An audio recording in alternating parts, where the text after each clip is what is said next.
Kabilang sa mga frontliner ngayong pandemya ang hanay ng pulisya. Bukod sa security duties, sila rin ang naatasan na pumoste sa bawat local government unit checkpoint.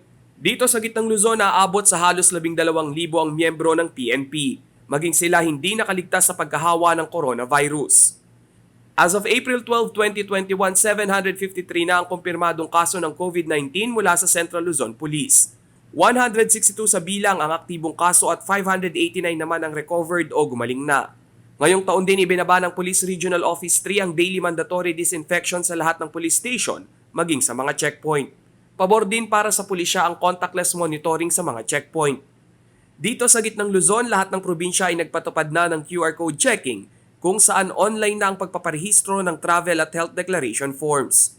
Samantala, base sa latest survey na inilabas ng PNP, 80% sa kanilang miyembro ang nais makatanggap ng bakuna kontra COVID-19.